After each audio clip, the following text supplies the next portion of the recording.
Press the bell icon on the YouTube app and never miss another update.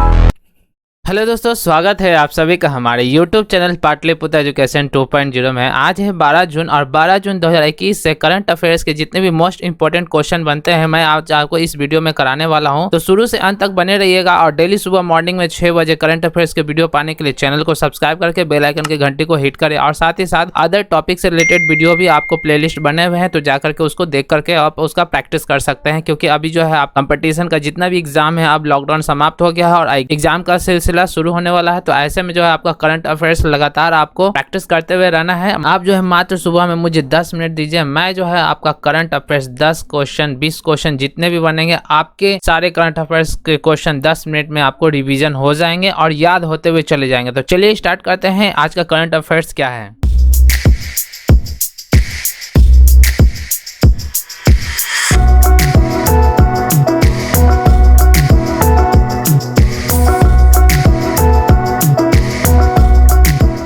आज का पहला सवाल है, देश के नए चुनाव आयुक्त कौन है। तो देख सकते हैं ये आपका पर्सन है, ये है Anup Chandra Pandey. Who are the new election commissioner. Anup Chandra Pandey is the new election commissioner. ये बात की जाए अनूप चंद्र पांडे के, तो अनूप चंद्र पांडे ये जो है चीफ सेक्रेटरी रह चुके हैं यूपी के और ये 1984 बैच के रिटायर्ड IAS ऑफिसर है और फरवरी 2019 में ये रिटायर हो चुके हैं। इनका जन्म जो है 15 फरवरी 1959 को चंडीगढ़ में हुआ था। इन्होंने मैकेनिकल इंजीनियरिंग के साथ मटेरियल मैनेजमेंट में भी MBA किया हुआ है और भारत निर्वाचन आयोग में ये जो है देश के नए चुनाव आयुक्त चुने गए हैं। तो आप बात करते हैं चुनाव आयुक्त की, तो चुनाव आयोग में 3 सदस्य होते हैं, एक चीफ इलेक्शन कमिश्नर और 2 इलेक्शन कमिश्नर होता है। तो इसमें जो है Sushil Chandra chief election commissioner और राजीव कुमार इलेक्शन कमिश्नर है और एक पद जो है खाली था जो कि अनूप चंद्र पांडे जी को भर्ती करने से जो है ये पद भी अब फुल हो चुकी है। तो टोटल 3 सदस्य हो गए हैं, जिसमें आपको ध्यान रखना है एक जो है सुशील चंद्रा जो कि चीफ इलेक्शन कमिश्नर है और दूसरे 2 हैं, एक राजीव कुमार जो कि इलेक्शन कमिश्नर है और एक जो है नए बने हैं अनूप चंद्र पांडे। तो ध्यान रखना है, कभी कभी एग्जाम में क्वेश्चन आ जाता है कि चुनाव आयोग में कितने सदस्य होते हैं। तो चुनाव आयोग जो है 3 सदस्यीय वाली पीठ है। अब यहाँ बात आती है कि तो चुनाव आयुक्त का कार्यकाल कितना होता है। तो चुनाव आयुक्त का कार्यकाल 6 वर्ष या 65 वर्ष की आयु दोनों में से जो भी पहले हो ये होता है। इलेक्शन कमीशन के नियमों के मुताबिक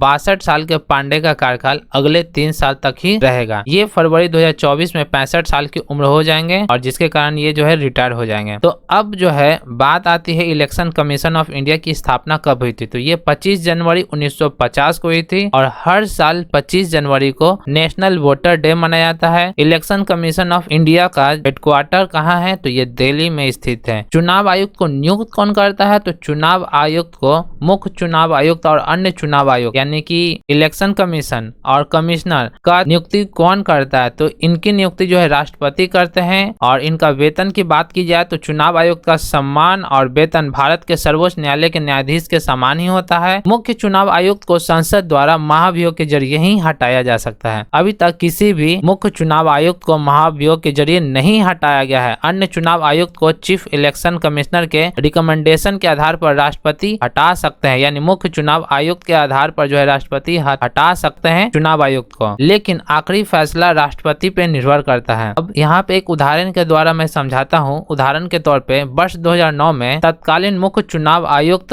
N गोपाल स्वामी ने उस वक्त के राष्ट्रपति प्रतिभा पाटिल को चुनाव आयुक्त नवीन चावला को बर्खास्त करने का रिकमेंडेशन भेजा था, लेकिन राष्ट्रपति ने इस सिफारिश को खारिज कर दिया था। बाद में नवीन चावला को चुनाव आयुक्त बनाया गया। तो इस तरह से जितने भी इसमें फैक्ट आते हैं सबको आपको जानकारी रखते हुए चलना है। प्रश्न संख्या 2, भारत संयुक्त राष्ट्र आर्थिक और सामाजिक परिषद का सदस्य कितनी अवधि के लिए चुना गया। How long was the member of India United nation economic and social council. तो इस प्रश्न का उत्तर होता है वर्ष 2022 से लेकर 24 तक। भारत 3 साल के लिए 8 जून 2021 को UN economic and social council का सदस्य चुना गया है। भारत का चुनाव एशिया पैसिफिक स्टेट्स कैटेगरी में हुआ है। इस कैटेगरी में भारत के साथ साथ अफगानिस्तान, कजाकिस्तान और ओमान भी शामिल है। तो यहाँ पे एक वर्ड आया है UN economic and social council. ये आखिर है क्या। तो UN इकोनॉमिक सोशल काउंसिल समझने से पहले आपको जो है यहाँ पे समझना है मेन ऑर्गन्स के बारे में। यूएन के जो है टोटल 6 ऑर्गन्स है, जिसमें आपका पहला general assembly, secretary council, economic and social council, trusteeships council और इंटरनेशनल कोर्ट ऑफ जस्टिस और सेक्रेटरीट। ये टोटल 6 अंग है यूएन के, जिसमें जो है इसका महत्वपूर्ण हिस्सा इकोनॉमिक एंड सोशल काउंसिल है, जो कि 3rd नंबर पर है। तो इसमें टोटल 54 सदस्य होते हैं, जिसमें यूएन असेंबली के द्वारा ही इसमें कुल सदस्यों का चुनाव होता है। तो इकोनॉमिक एंड सोशल काउंसिल अब सदस्यों के चुनाव के लिए दुनिया को अलग अलग हिस्सों में बांटा गया है और सदस्यों की संख्या निर्धारित की गई है। अफ्रीका देश में टोटल 14 देश, एशिया देश में 11 देश और ईस्टर्न यूरोपीय देश में 6 सदस्य और लैटिन अमेरिका और कैरेबियन देशों में टोटल 10 सदस्य आते हैं। वहीं वेस्टर्न यूरोपियन और अन्य देशों से 13 सदस्य का चुनाव होता है। इस तरह से टोटल मिला के 54 सदस्य इकोनॉमिक एंड सोशल काउंसिल में होते हैं। तो इकोनॉमिक एंड सोशल काउंसिल का महत्व क्या है? तो यह काउंसिल दुनिया के इकोनॉमिक और सोशल मुद्दों को डील करता है। यूनाइटेड नेशन से जुड़ी specialised organisation economic and social council को रिपोर्ट करता है। कई आयोग जो है इसके अंतर्गत आते हैं, जो कि आप नेट पे भी जाके इस चीज को सर्च कर सकते हैं। तो इसमें जो भी फैक्ट है आपको ध्यान रखना है। यूएन की बात आई है तो यूएन में टोटल कितने सदस्य होते हैं? तो यूएन में टोटल 193 सदस्य होते हैं, जो कि आपको 6 सदस्यों में यहाँ पे डिवाइड किया गया, 6 ऑर्गन में यहाँ पे डिवाइड किया गया। स्थापना 1945 में हुई थी और इसके हेडक्वार्टर न्यूयॉर्क में है। अब है प्रश्न संख्या 3। विश्व स्वास्थ्य सभा ने किस तिथि को वर्ल्ड एनटीडी डे के रूप में मान्यता दी है? Which date has been recognised as world NTD date? ये हर साल अब जो है 30 जनवरी को मनाया जाएगा। WHO की वर्ल्ड हेल्थ असेंबली ने 74वीं बैठक में 28 मई 2021 को यह घोषणा की हर साल 30 जनवरी को नेग्लेक्टेड ट्रॉपिकल डिजीज डे मनाया जाएगा। अब नेग्लेक्टेड ट्रॉपिकल डिजीज है क्या? तो नेग्लेक्टेड ट्रॉपिकल डिजीज में लिम्फोटिक फाइलेरिया यानी कि हाथी पांव, कुष्ठ रोग, डेंगू, ट्रकोमा, सर्पदंश, रेबीज इत्यादि जैसे खतरनाक रोग शामिल है, जिसके कारण हर साल पूरे देश में हजारों लोगों की या तो मृत्यु हो जाती थी या वो विकलांग हो जाते थे। तो इसीलिए 30 जनवरी 2012 को यह एनटीडी पर पहले एनटीडी रोड मैप तैयार हुई थी लंदन में, लेकिन अब जो है इसकी मान्यता मिल गई है। हर साल 30 जनवरी को neglected tropical disease day celebrate किया जाएगा। वर्ल्ड हेल्थ असेंबली की बात आई है यहाँ पे, तो WHO वर्ल्ड हेल्थ असेंबली के अंतर्गत संचालित होता है। इसका मुख्यालय जो है यह है जेनेवा में। देख सकते हैं यह है वर्ल्ड हेल्थ ऑर्गेनाइजेशन, इसका मुख्यालय जेनेवा में है। WHO के जो महानिदेशक है वो है टेड्रोस एडनॉम और इसकी स्थापना 7 अप्रैल 1948 ईस्वी को हुई थी। और इसमें टोटल सदस्य देशों की संख्या है वो टोटल 194 सदस्य देश आते हैं।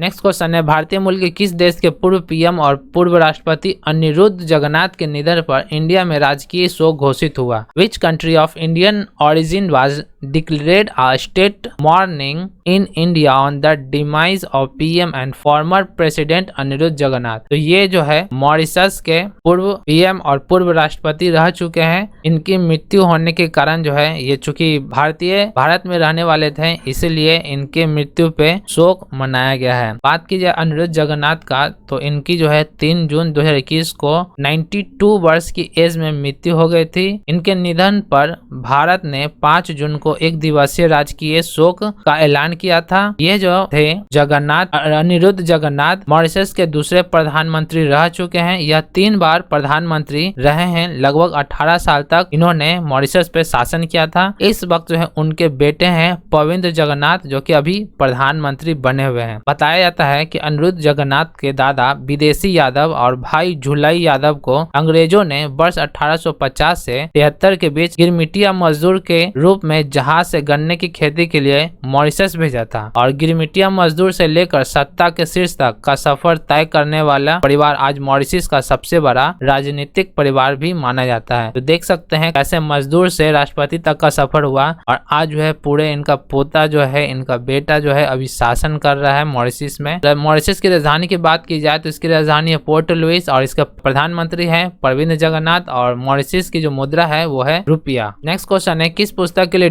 डेविड डियोप और अन्ना मोस्कोवाकिस को इंटरनेशनल बुकर प्राइज 2021 मिला है? For which book David Diop's and Anna मिस्किस गॉट इंटरनेशनल बुकर प्राइज 2021? तो at night all blood is black book को इंटरनेशनल बुकर प्राइज 2021 मिला है। इस प्रश्न का उत्तर होता है option number A, at night all blood is black. Next question है, असम सरकार ने किस पार्क को राज्य के छठे राष्ट्रीय उद्यान के रूप में अधिसूचित किया है? Which park did the Assam government notify the state as a sixth national park? तो ये जो है ऑप्शन नंबर डी रायमोना उद्यान है, जिसको असम सरकार ने छठे राष्ट्रीय उद्यान के रूप में घोषित किया है। तो इस तरह से टोटल असम की बात आती है तो मैप में यह है आपका असम का लोकेशन, रेड कलर का हिस्सा जो है वो है असम, और असम की राजधानी है दिसपुर। यहाँ के मुख्यमंत्री हेमंत बिस्वा शर्मा और राज्यपाल है जगदीश मुखी। गठन हुआ था इसका 26 जनवरी 1950 को। टोटल विधानसभा में 126 सीट है, लोकसभा में 14 सीट और राज्यसभा में 7 सीट। असम के मुख्य पार्क है Kaziranga national park, Manas national park, Nameri national park, Orang national park, Chakrashila वन्य जीव अभ्यारण्य, उलोगापर गिब्बन वन्य जीव अभ्यारण्य, ओबिटोरा वन्य जीव अभ्यारण्य। अब जो ये छठा आपका नेशनल पार्क बन गया है रायमोना। अब यहाँ पे मोस्ट इंपोर्टेंट पार्क आपका आता है काजीरंगा नेशनल पार्क। तो ये एक सिंग वाले गेंडे के लिए प्रसिद्ध है। वर्ष 2006 में बाघ रिजर्व के रूप में भी काजीरंगा नेशनल पार्क को घोषित किया गया है। नेक्स्ट क्वेश्चन है, छिपकली की नई प्रजाति साइरोडैक्टाइलस बेंगखुआया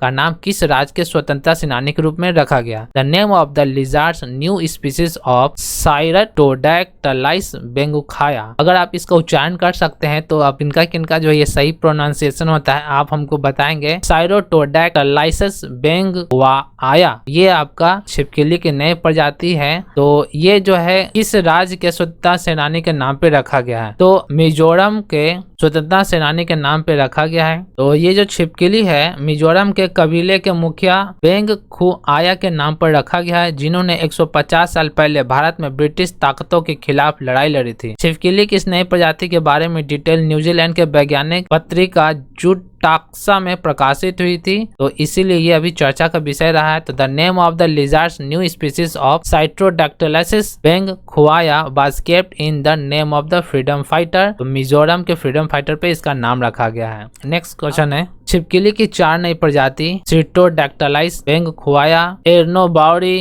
कास्टकोला और अग्रवाली की खोज किन 2 राज्यों में की गई थी? What was the discovery of 4 new species of lizards Cyrtodactylus Bengkhuaia, एर्नोबाउरी, कास्टकोला और अग्रवाली इन 2 स्टेट्स? पहला है मेघालय, दूसरा है मिजोरम। तो मिजोरम और मेघालय 2 राज्यों में जो है ये छिपकली के 4 नई प्रजाति की खोज की गई है। वैज्ञानिक के 2 ग्रुप थे इस छिपकली की 4 नई प्रजाति खोज की। अक्टूबर-नवंबर 2020 में ही इसका नाम रिकॉर्ड में दर्ज किया गया था। तो ये मिजोरम में ढूंढी गई नई प्रजाति है, जो कि मिजोरम में आपका साइट्रोडैक्टाइलस बेंगखुआया है, जो कि स्वतंत्रता सेनानी के नाम पे रखा गया है। और मेघालय में जो ढूंढी गई नई प्रजाति है वो है साइट्रोडैक्टाइलस कास्टकोला, साइट्रोडैक्टाइलस अग्रवाली। ये जो है कीट नियंत्रक छिपकली है। तो अब यहाँ बात आई है मिजोरम और मेघालय की। तो सबसे पहले यहाँ पे देखते हैं मेघालय के बारे में। तो मैप में आप देख सकते हैं ये है मेघालय, और मेघालय की राजधानी शिलोंग। यहाँ के मुख्यमंत्री कॉनराड संगमा, राज्यपाल है सतपाल मलिक। स्थापना 21 जनवरी 1972 ईस्वी को हुई थी। मेघालय का शाब्दिक अर्थ होता है बादलों का घर। विधानसभा में टोटल 60 सीट है, राज्यसभा में 1 सीट है, लोकसभा में 2 सीट है। साथ ही साथ यहाँ की राजकीय भाषा की बात की जाए तो गारो, खासी